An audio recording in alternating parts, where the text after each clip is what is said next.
Olá pessoal, meu nome é Rafael e o nosso intuito neste vídeo é mostrar um problema de engenharia, um acidente de engenharia e a partir dele verificar se existe a influência do engenheiro ou não, se a capacitação do engenheiro influencia no acidente.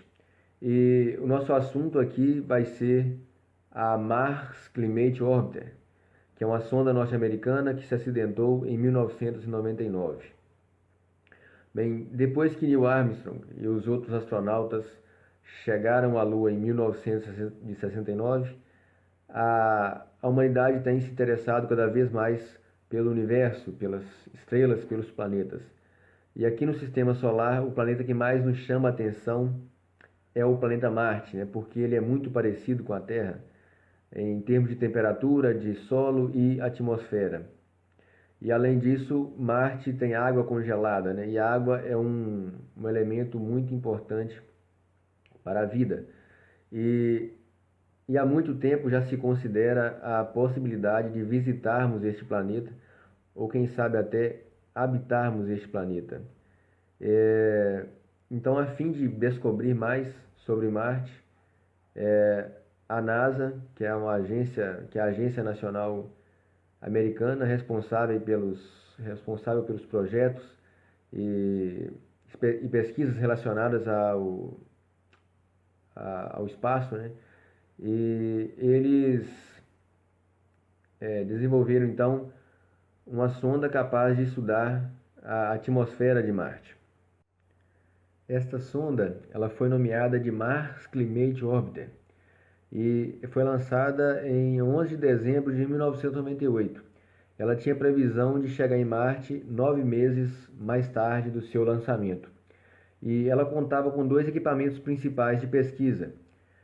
O primeiro é o Pressure Modulator Infrared Radiometer, e era o equipamento responsável por identificar a concentração de vapor d'água, de CO2 e de poeira dispersa na atmosfera de Marte, juntamente com a sua temperatura.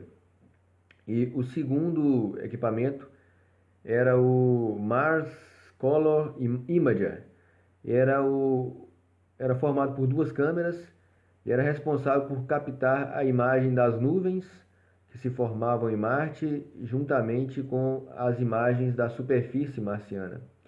E a missão dessa sonda deveria durar 5 anos, sendo que 2 anos seriam dedicados à pesquisa atmosférica e os 3 anos restantes seriam de apoio à comunicação entre a Terra e Marte, com os veículos de exploração da superfície marciana, né? Os conhecidos como rovers. Ao projetar a sonda, houve uma falha de comunicação e também uma falha de não reconhecimento de erros, porque a espaçonave, a sonda, foi projetada utilizando as medidas imperiais, polegadas e libras. Então ela operava utilizando essas medidas. Porém, os controladores de voo recebiam as informações em polegada e libra e compreendiam esses valores como se fossem pelo sistema métrico. E assim não foram capazes de oferecerem, de possibilitarem o comando correto para a sonda. Assim, eles não conseguiram colocar a espaçonave na órbita que foi anteriormente estipulada. E a sonda ela acabou se aproximando muito de Marte. E assim ela acabou se chocando com a atmosfera marciana. E devido à grande fricção entre a atmosfera marciana e a sonda em alta velocidade, ela acabou sendo desintegrada. Dessa forma, 125 milhões de dólares e mais muito tempo de trabalho de pesquisa e desenvolvimento foram jogados no lixo. A partir dessas informações, perguntamos a alguns professores se os engenheiros estavam capacitados a realizar o projeto ou se o acidente foi decorrente de outros fatores? Bom, então, sobre a pergunta que vocês me fizeram, né? Alguém errou e alguém errou feio aí na história, né? Ou muita gente errou feio, né? É difícil falar que é falta de capacitação, o pessoal que trabalha em empresas desse tipo, mas teve uma falha grotesca aí, né? Como vocês falaram, tanto de quem projetou, de quem deveria ter verificado essas coisas todas. Então teve uma falha grotesca, como eu já falei, e dispendiosa, né? Muito cara, pelo que vocês me descreveram aí. Eu não sei os detalhes do projeto. É difícil falar que é falha de capacitação, mas que teve uma falha grande, teve. Eu estava até lembrando com vocês outros dias, né, que eu vi algo similar na aviação, que não chegou a dar um desastre, mas um avião teve que fazer um pouso forçado por causa de calcular o combustível numa unidade medida e puseram na outra, então puseram praticamente metade do combustível necessário para o voo. Então o piloto teve que fazer um voo forçado, um pouso forçado, né? Então tem que ter muito cuidado com essas coisas e é importante vocês verem que acontece até nos melhores lugares, né? Vocês estão falando de um projeto, de um problema desse que aconteceu na NASA, a gente nunca esperaria isso. Então tem que ficar ciente dessas coisas e estar sempre atento com esses detalhes de projeto. Bom, a questão eu acho que não é só capacitação. Talvez assim, a capacitação pode ser um problema, mas existe muito mais por trás disso aí. O primeiro problema está relacionado com os processos. Quer dizer, alguém errou, ok, mas o erro ele é inerente à atividade humana. Qualquer atividade humana, as pessoas podem errar. É por isso que a gente tem processos de revisão. Tudo que uma pessoa faz, tem que ter outra pessoa que tem que rever o processo, tem que testar, tem que ver se funciona. A gente tem testes que são feitos exaustivamente em cima de diversos tipos de sistemas, métodos, etc. Então, houve um erro? Sim. Talvez por falta de capacitação? Sim. Talvez por falta de experiência? Sim. Mas eu creio que nesse caso específico, e que se repete em vários outros casos, o problema está mais relacionado ao processo do que à capacitação ou à experiência em si. As pessoas são sujeitas ao erro e elas devem ter o direito de errar.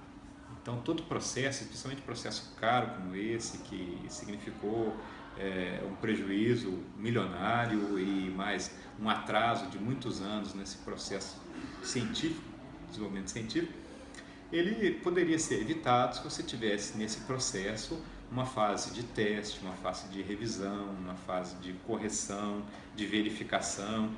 Tem vários métodos para isso. Então, eu acho que o problema é do processo. Então, a respeito desse caso, né, de 1998, a respeito da sonda, né, que foi para Marte, eu acredito que não se trata de um erro de capacitação, mas muito mais de um erro técnico. Por quê? Porque o erro de capacitação deveria pressupor, né, a capacidade ou não do engenheiro de realizar os cálculos. Mas me parece muito mais um problema técnico. Problema técnico na medida que talvez certas medidas ou certos detalhes não foram devidamente conferidos. Mas é de admirar, né, que um projeto tão grande como esse, né, um projeto da maior empresa, né, da maior empresa de astronomia do mundo, tem um problema de detalhes, né, já que a gente precisa pressupor que um projeto como esse geralmente é conferido por vários outros engenheiros. Então, eu acredito que se trata muito mais de um problema técnico, né, a partir dessas informações que nós temos a respeito disso, do que um problema propriamente da capacidade, que envolva a capacidade do engenheiro de desenvolver o seu trabalho, né? Até porque a gente precisa pensar, embora isso não seja uma premissa fixa, né, a gente precisa pressupor que na NASA, os profissionais da NASA são gabaritados para realizar o seu trabalho. E você, que está assistindo o vídeo neste momento, acha que foi falta de capacidade dos profissionais de desenvolver o projeto? Ou existe outro fator envolvido? Pause o vídeo e pense um pouco sobre isso. Segundo Edward Wyler, em uma entrevista, ele disse que as pessoas erram naturalmente e que não foi o erro em si dos controladores de voo que causou o acidente, e sim a falha dos sistemas da NASA em identificar os problemas e conseguir solucioná-los a tempo. E isso é que causou a perda da sonda